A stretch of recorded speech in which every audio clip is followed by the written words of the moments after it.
for that, and that is the condition where there is no change in the state of motion of a body. Wait lang. Again, first definition for the equilibrium, it is a condition where there is no change in the state of motion of a body. Ulitin ko, there is no change in the state of motion of a body. That's why the first definition for the equilibrium is similar to one of the laws of motion. Diba? We have the three laws of motion, the law of inertia, the law of acceleration, and the law of interaction. Now, by having this first definition, which of the three laws of motion do you think it is more related to? Is it the law of inertia, law of acceleration, or the law of interaction? Anyone from 1212? Saan siya medyo may pagkahawig? Sa law ba siya ng inertia, sa law ng acceleration, or law of interaction? Anyone? Camille? Yes, Triksha? Inertia, ma'am. Okay. It is correct, Triksha. It is related to the law of inertia. And Triksha, can you please state if what is the law of inertia? Matter will stay in rest unless a force acted upon it. Ano, ma'am? Okay. An object at rest will remain at rest, and an object in motion will remain in motion unless there will be an unbalanced force which will act upon on that object. And that is the same with the first definition of the equilibrium. The equilibrium or the object will not change its state from being in motion unless there will be an unbalanced force. But in equilibrium, we don't use the word force or unbalanced force. Instead, we use the term torque. So the torque will serve now as the external force to act upon that object so that it will change on its state from being at rest to being in motion. That's why in the second definition, an object in equilibrium may be at rest, but it can also be in motion, provided that it moves with constant speed in the same direction. When we say constant speed, the speed is not changing from having the 40 meters per second all throughout 40 meters per second lang dapat. And it must have the same direction. Excuse me. Okay.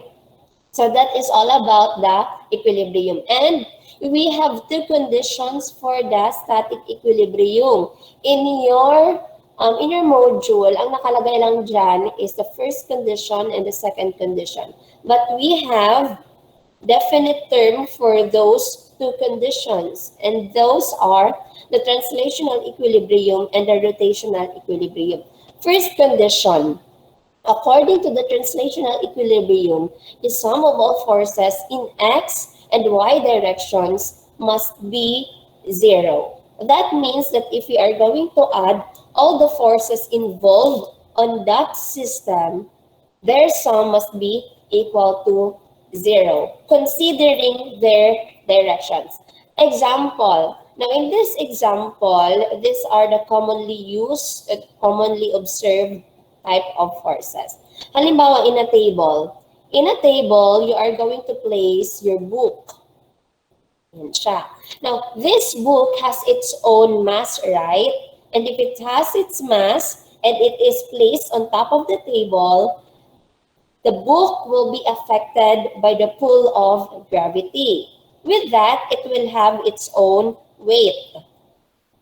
And weight is actually equal to mass times the acceleration due to gravity. And since it is being pulled by the Earth's gravitational force, then it will have a direction downward.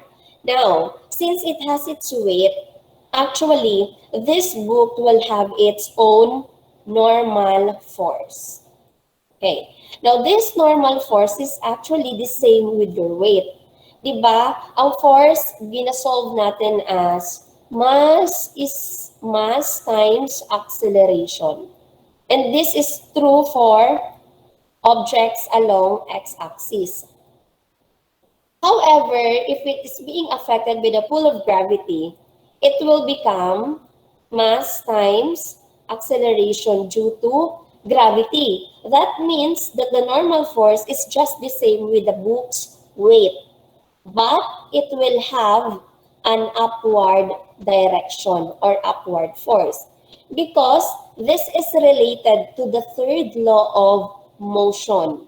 And that is the law of interaction. In every action, there is an equal but opposite reaction. Whatever will be the value of the weight of this book, that will be the value of the normal force. But they only differ on their direction because weight is downward but the normal force is upward. Now, suppose the weight or the mass of this book is equal to 2 kilograms. Okay, so we will let 2 kilograms be the mass of the book. How are we going to solve for the weight? By using this formula or equation, weight is equal to mass times acceleration due to gravity. So that is 2 kilogram times the constant acceleration, 9.8 meters per second squared. Now, I would like you to use your calculator and solve now for the weight of the book. And please tell me what is your answer. Ilan po yung answer?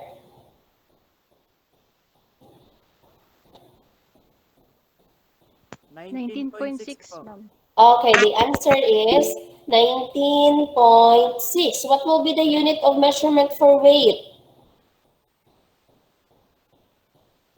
Unit of measurement po? It will be? Kilogram meter per second, ma'am. Okay, kilogram meter per second squared or just Newton. Because 1 kilogram meter per second squared is just equivalent to 1 Newton. So this is the weight of the book. Now, if you are asked, what do you think will be the value for the normal force of the book? Ilan ang normal force natin? Any idea?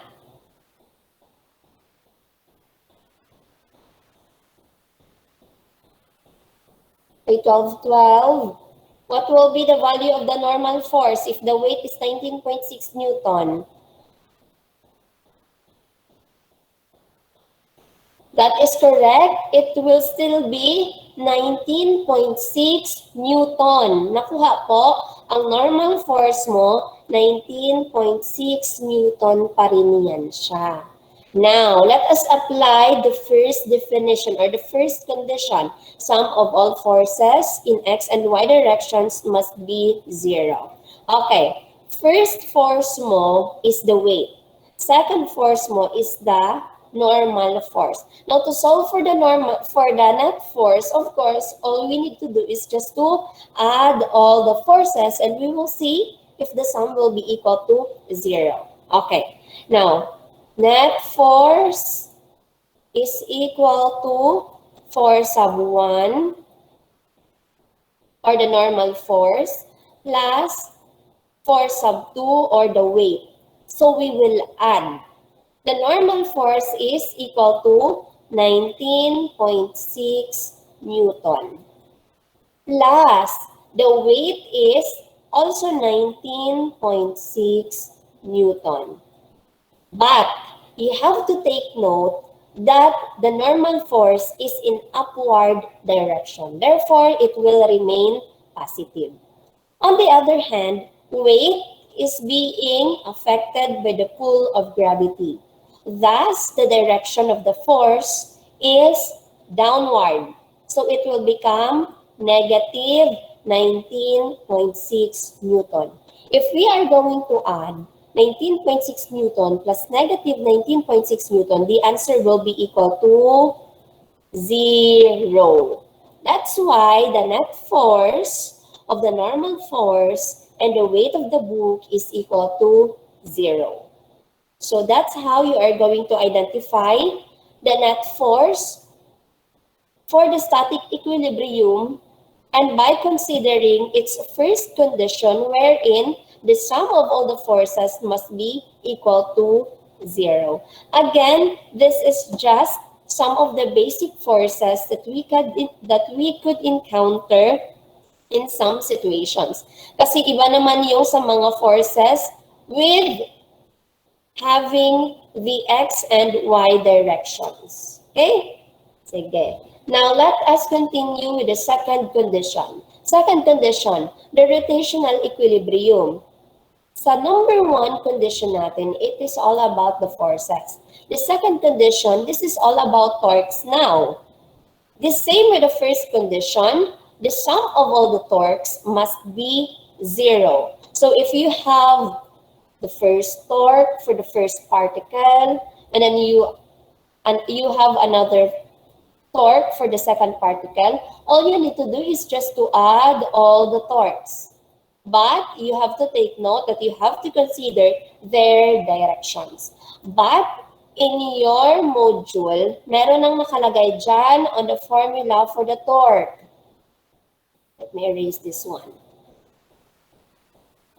Ang nakalagay dyan, you have the formula for the torque, which is the summation of torque is equal to torque sub 1 plus negative torque sub 2.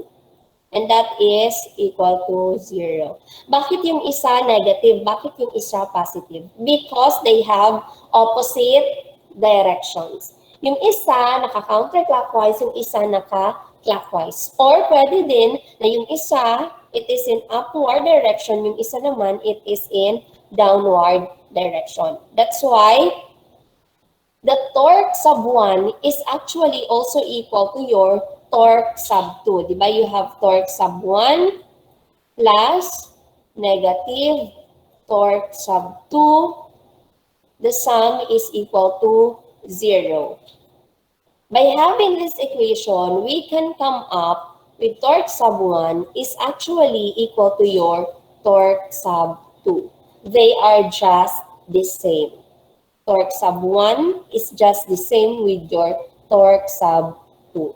So that's how we are going to identify if an object or if the situation is in static equilibrium. Okay, now since we are discussing about torque here, let us define torque.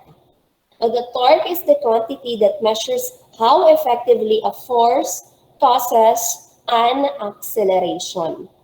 As mentioned earlier, diba, it is related, or the equilibrium is related to the first law of motion, which is the law of inertia, wherein you need to have an unbalanced force for an object to change its state from being in motion to being at rest, or from being at rest to being in motion. Now, in the equilibrium, we have this, what we call the torque, and this will tell us if how effective was the applied force to an object by causing an object to move, and by having that movement, it will have its acceleration. Example, you have here the axis of rotation. And then from the axis of rotation, you will apply an amount of force on this one. If you are going to apply an amount of force here, there will be a line of action. The line of action is just the same with the force, but it is just opposite to the force, and they are just parallel. Now, from the axis of rotation to the applied force, that is what we call the lever arm. From here to the line of action, that is your lever arm. Okay, to solve for the torque, you just simply multiply force times the lever arm. But there are some cases that the force and the lever arm will create an angle of measurement. So if that is the case, you use the formula force times lever arm times sine theta. Now, there are some instances that the force is not given, but the mass and acceleration are given. Now, according to the second law of motion, force is equal to mass times acceleration. So if that is the case, then the torque can also be solved by having mass times acceleration times the lever arm. And this is only true for objects along x-axis. We also have objects along the y-axis, which is being affected by the pull of gravity. So if that is the case, we use force is equal to m times g. Thus, torque can also be solved by having m times g times the lever arm. And this is only true for objects along y-axis. Na-follow po ba 12-12? Yes, ma'am. Okay. Okay.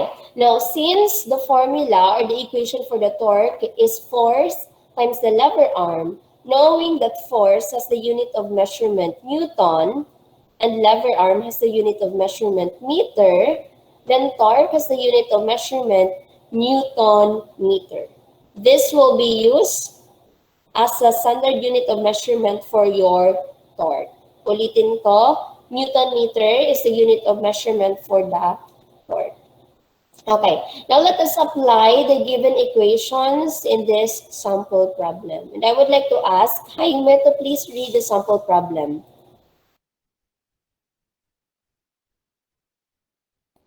Again, I would like to ask Jaime to please read the sample problem.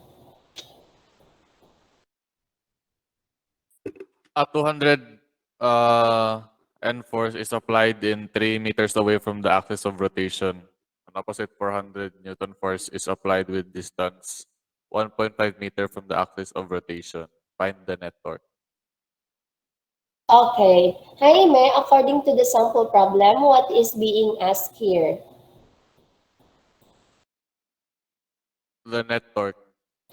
Okay, we have to look for the net torque. And according to the rotational equilibrium, what must be the sum of all the torques? Anyone? This is under the second condition of the static equilibrium. Ilan po ba daw dapat ang maging sum ng lahat ng torque? It must be? 0. Correct. It must be equal to 0. That means that the net torque of the 200 Newton force and the 400 Newton force is just equal to 0. But of course, we still have to identify and to know kung bakit siya naging 0. Okay, so we have the following given. The 200 Newton force. We will let the 200 Newton be our first force. So we'll take that as our force sub 1. Now, the 200 Newton force daw is just 3 meters. 3 meters away from the axis of rotation. Thus, we will be letting the 3 meters be our lever arm sub 1. Halimbawa kasi nasa ganyan siya. Okay. Halimbawa, ito siya. And then, this is our axis of rotation. Then you have here the 200 Newton force. You apply the 200 Newton force here, which is 3 meters away from the axis of rotation. Another force is applied, opposite daw, so magkabilaan. So we have the 400 Newton force. And the 400 Newton force is half of the distance of the 200 Newton force, and that is 1.5 meters away from the axis of rotation. So, mas malapit siya doon sa axis of rotation ang 400 Newton force. Okay. So, we have another given, the 400 Newton force. We will let the 400 Newton force be our second force. So, this will be our force sub 2. Next, we have the 1.5 meters. And the 1.5 meters is another lever arm. That is the distance of the 400 Newton force from the axis of rotation. Okay, now to solve for the torque, di ba, we use the formula force times the lever arm. Since we have two torques, we will let torque sub 1 be the torque of the 200 Newton force. And we will let torque sub 2 be the torque of the 400 Newton force. Now, please check your module. Check po ninyo kung ano ang formula natin for the net torque.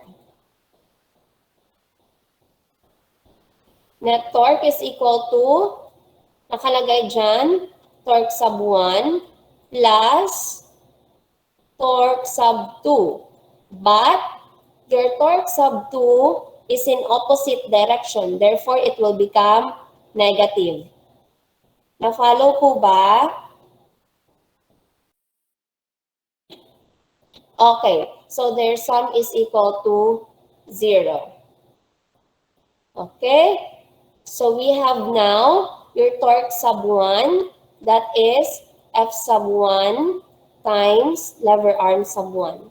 Torque sub 2, that is 4 sub 2 times lever arm sub 2. So, ang gagawin po natin is just we add torque sub 1 and torque sub 2 by using the formula for the torque, force times lever arm. Okay, now let's proceed. So, we have now torque sub 1 that is equal to 200 Newton times 3 meters. We also have our torque sub 2 that is 400 Newton times 1.5 meters. Okay, 200 times 3 meters, that is 600 Newton force. And 400 Newton times 1.5 meters, still, it will give you the product of 600 Newton meter. Now, to get the total torque or the net torque, we apply now, or we use now the formula. Torque sub 1 plus negative torque sub 2.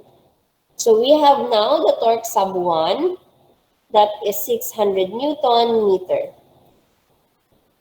plus negative 600 Newton meter as our torque sub 2.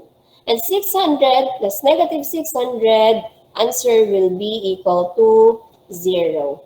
Thus, the sum of all the torques of the 200 Newton force and 200 Newton force is equal to 0. And it satisfied the second condition of the static equilibrium, the rotational equilibrium, wherein net torque must be 0. Na-follow po ba 12-12? Questions po? Clarifications? Do you have any questions? And by the way, may I request you to please turn on your cameras if you have enough data or if your internet connection is stable, please turn on your camera po. Okay. Questions? Sean, meron kang question dito, Sean? Sa first example natin, Sean? Oo, ma'am. Okay lang. Okay. Jaime. Ma'am, meron ako, ma'am. Yes, Miles. Yung sa second good na torque, yung 400 times 1.5, meron Yes. pong naka-indicate na na ano yung na direction. Meron pong nakalagay dito sa first natin na example, which is opposite. Okay. Thank you. Opo. That's why yung isa magiging negative. And according to the formula given doon sa module natin, naka-indicate naman na ilalagay natin na negative yung isang torque. They are just the same. They have the same amount of torque. They just differ in their direction. Di ba the same doon sa forces, sa third law of motion? In every action, there is an equal but opposite reaction. So whatever will be the value of your first torque, that will be the value of your second torque. They just differ on their directions. Okay? Questions? Ma'am, Yes, Ken? same lang yung length saka yung leather, yung nisabi mo, ma'am? Lever arm, length. Yes, that is the distance. Pero same lang yun, ma'am, length saka leather arm. Lever, hindi leather. Ay, Lever. Leather Opo. arm saka length, same Ay, lang. yes. Length or distance, they are just the same. Kasi yung iba ginagamit R, yung ginagamit as notation for the lever arm. But in our case, we will use yung parang curve na L to represent the lever arm or the distance. Okay? Question. Okay, to make it distinct, kasi di ba meron tayong mga quantities na ginagamit natin na unit of measurement is joule, para malaman natin that what we are talking about is the torque, then we will be using the standard unit, which is the Newton meter. For us to be very specific with the quantity and the unit of measurement, we will use the Newton meter. Okay? Some more questions? Wala na? Okay. Now, let's proceed with the second example. And in the second example, we will be applying the two conditions. We will see if the sum of all the forces is 0, and we will see if the sum of all the torques is equal to 0. Okay. Now, I would like to ask Camille to please read the sample problem. A 40-kilogram child sits on a seesaw 3 meters away from the pivot point. The mass of the bar is 10 kilogram. Where should a 30-kilogram child sit to balance the seesaw? What is the normal force exerted by the pivot point? Okay, so we have two unknown here. Kailangan nating malaman kung saan uupo si 30-kilogram child para maging balance yung seesaw nila. Kasi yung isa 40 kilogram, yung isa 30 kilogram. And if that is the case, diba, there is a tendency that the 40 kilogram will go down and the 30 kilogram will go high or will go upward. Kasi mas mabigat naman si 40 kilogram compared doon kay 30 kilogram. So kailangan nating malaman kung saan dapat siya uupo para maging balance sila doon sa seesaw. Second unknown is that we have to identify if what is the normal force exerted by the pivot point. Yun ang kailangan nating malaman na force or the normal force. Okay, first thing to do, mas better kung gagawa tayo ng illustration nitong situation na to. Okay, so we have here yung bar ng seesaw. Yung bar ng seesaw, this is 10 kilogram. Okay. Now, at the center of the bar, you have here yung parang triangle. And in this triangle, you have there the pivot point. Yung pivot point po, that will serve as our axis of rotation.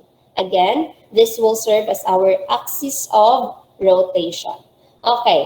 Now, from the axis of rotation or from the pivot point, you have two children sitting at the end of the bar. We have the 40 kilogram child, yun siya, and we have the 30 kilogram child. Si 40 kilogram child, 30 meters away siya from the axis of rotation. Si 30 kilogram child, hindi pa natin alam kung gaano dapat siya kalayo from the axis of rotation para maging balance sila. So we will let the lever arm of the 30 kilogram child be our X. So this is our unknown. Yan yung kailangan natin hanapin. Okay. Since both child is being affected by the pull of gravity, they will have or they will exert a force against the bar. And that will be downward. Downward. Merong force na gina-exert si 40 kilogram child at merong force na ini-exert si 30 kilogram child. At yung force nila is downward. Pero si bar, etong ginasakyan nila, the bar will exert an upward force against the two children. So that will serve as your normal force. The normal force has the direction upward. Again, normal force is upward. The same case doon sa example na binigay ko sa inyo kanina, earlier. Okay? Since it has the normal force, of course, this bar has its weight. At yung weight na yun yung opposite to the normal force. So you have the weight of the bar, and that is mass times acceleration due to gravity. At ano yung direction nitong weight na to? Kasi itong weight na to, this is actually a force also. So anong direction nitong weight na to since it is opposite to the normal force? It will become downward as well. Okay? So ang forces, meron tayong apat na forces dito. You have the force of the 40 kilogram child, which is downward. Force ng 30 kilogram child, which is also downward. Force ng weight or yung weight mismo, that is downward. And you have the normal force, which is upward. So meron tayong apat na forces. Pero ilang torques meron tayo dito? Since we have two children that is exerting a force on the bar or on the seesaw, then we will be having two torques. The torque for the 40 kilogram child and the torque of the 30 kilogram child. Nakuha po ba? 12? Hello? Nakuha po ba? Shall we proceed now? Thumbs up if okay na.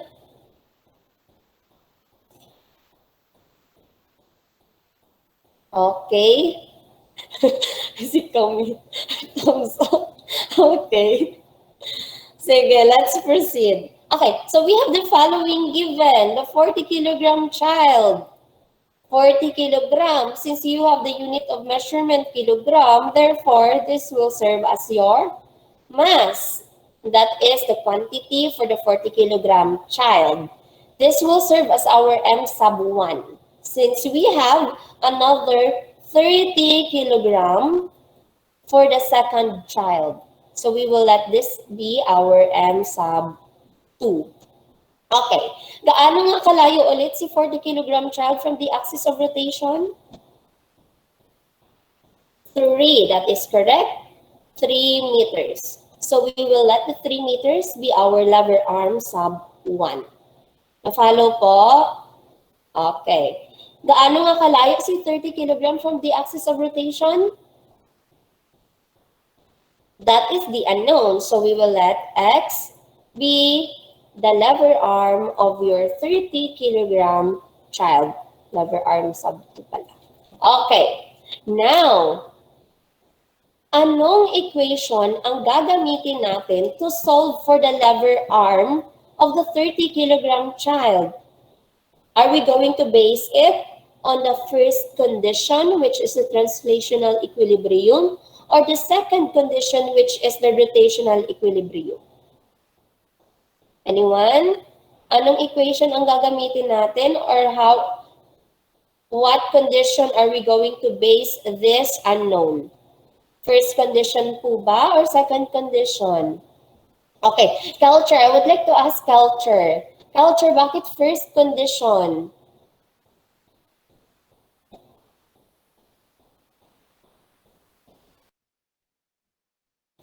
Culture, you type your answer on our chat box if hindi ka gamit ng microphone. Okay. If Culture says first condition, sino pong nagsabi ng second condition? Second condition natin is all about torque. First condition is all about force. Sige, sino nagsabi ng second condition? Anyone? Meron ba? Wala. Ang iba pula-puti, itumbuli. Sige, first condition, second condition. Okay, para mahanap ang length ng 30 kilogram, kaya first condition. Okay, Now, if we are going to use the first condition, di ba ang first condition natin, the sum of all the forces must be 0. So we are talking about the force. Second condition natin, the sum of all the torques must be 0. We are talking about the torque. Okay. Kung first condition, force, how do we solve for the force? How do we solve for the force? Force lang mismo, hindi not force ha, force lang talaga. Okay, we use mass times acceleration due to gravity. Bakit ito po yung gagamitin natin? Bakit ito yung gagamitin natin? Kasi ma'am, sa y-axis siya. Correct, because it is along the y-axis. Their movement is just up, down, up, down. Okay, so both are being affected by the pull of gravity. Kaya po, constant ang magiging acceleration natin. Nakuha po ba? 12, nakuha ba? Okay. So, tama si Culture na pwede natin gagamitin yung first condition, which is all about the force. Pwede din ang second condition, which is all about the torque. Because torque includes force and lever arm. And our unknown is the lever arm of the 30-kilogram child. So yun po yung hahanapin natin. Pero di ba, ang alam lang naman natin, torque is equal to force times lever arm. But force is also equal to mass times acceleration due to gravity. Therefore, pwede po natin masabi that torque is equal to M times G times L. And according to the second condition, second torque is just equal to your first torque. So torque sub 1 is equal to torque sub 2, or torque sub 2 is just equal to your torque sub 1. Okay, if this is the case, that means M sub 1 times G times L sub 1 is just equal to M sub 2 times G times L sub 2. Nakuha po kung saan to nanggaling. M sub 1 times G times L sub 1 is just equal to M sub 2 times G times L sub 2. Nakuha po kung saan to nanggaling. Yung iba po, Aaron, Arnold, Anna, Paul, Marby. Okay. O, saan to nanggaling na formula? Sige nga. Saan to nanggaling itong M sub 1 times G? Saan to nanggaling? Saan nanggaling? Okay. Galing yan siya sa formula ng force with the constant acceleration. Okay? So we use now this formula or equation to solve for the unknown, which is your L sub 2 or lever arm sub 2. Sige. So let's use that one now.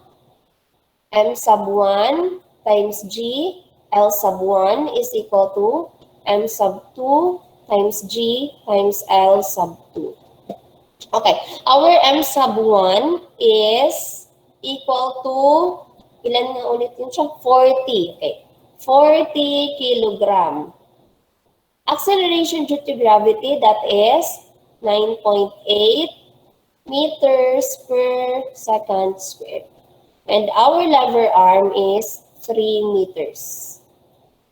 Equals, mass ni second child is 30 kilogram. We have the acceleration due to gravity, 9.8 meters per second squared. And we have the unknown, which is x. Yan yung hahanapin natin. Lever arm ni 30 kilogram child. Okay. Okay, now we multiply 40 times 9.8 times 3. Answer po,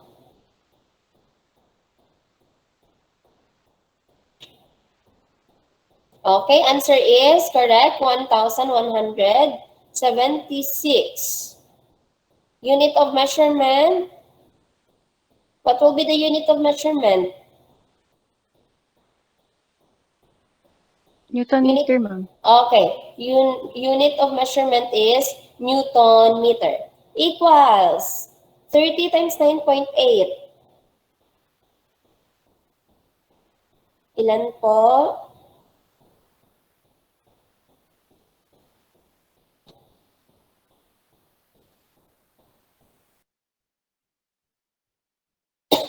Okay, it is 294. Unit of measurement will become, since kilogram meter per second squared, pwede nang gamitin mo is, okay, that is correct, Newton na lang. And we copy the unknown, which is the x. Okay, how do we solve now for the value of the lever arm? We just divide both sides by 294 Newton. Divide by 294 Newton. Okay, that cancels out this one. Ay, no, 4.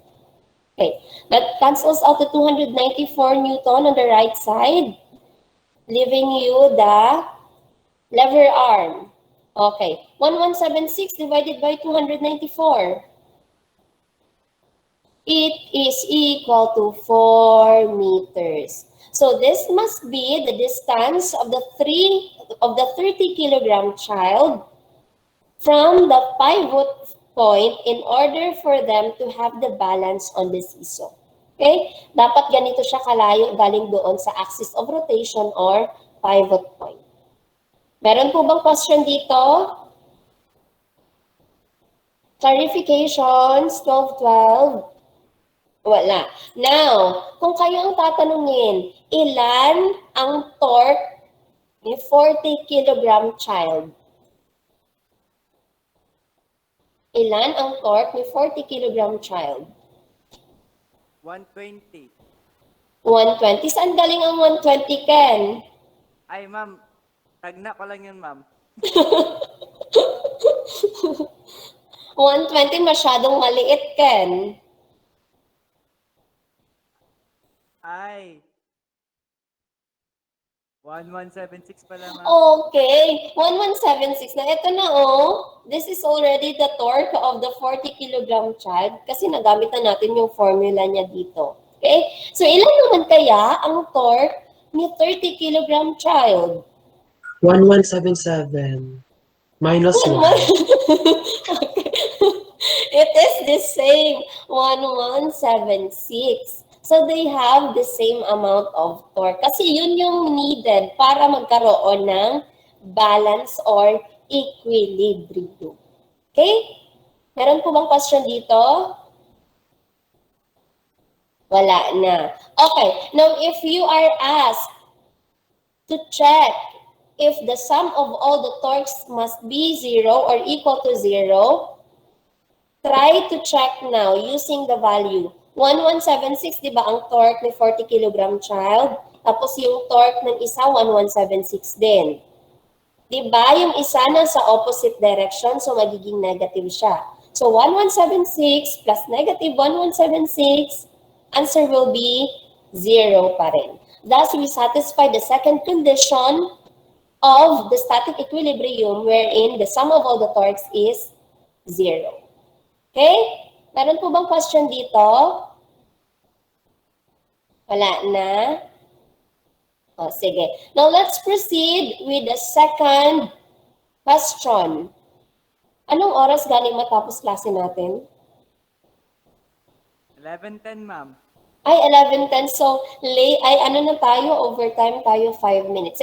Sige, we will just let the second question be your activity. Ayaw na mag-answer nito, ha? And you will just check if your answer is correct or not by watching the video presentation that I will be posting in your Google Classroom. Okay? Meron po bang sasagutan ngayon sa enrichment? Wala kayong sasagutan.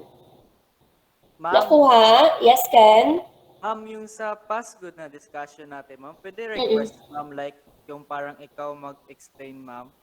Ayaw mo nung robot? Ayaw mo nung audio doon? Ayaw ko yun, ma'am, kasi gusto ko yung galing sa'yo, ma'am. Bakit hindi ba yun maintindihan? Ang feel ko gani, mas klaro yun siya. Mas klaro pag ikaw, ma'am, kay mga definitions, ma'am, na hindi namin alam. Mm. Yes, ang mga robot, ma'am, hindi talaga effective. I agree. Sa mga, Okay. Mahirap siya mag-gets. Pero kung lalagyan ko ng ng subtitle yun siya. Ma'am, mas gusto namin Kapoy basa, ma'am. Makatingin Kapoy ka sa baba. magbasa. Like, instead dun na ano sa screen, dun ka sa subtitle magtingin dun. Sige. Makaantok tapos wala pag emotion ang robot, no? yes, ma'am. Parang, Sige. ito na pa magay kami siya. Robot, Okay. yun lang sila ano mo. Sige lang.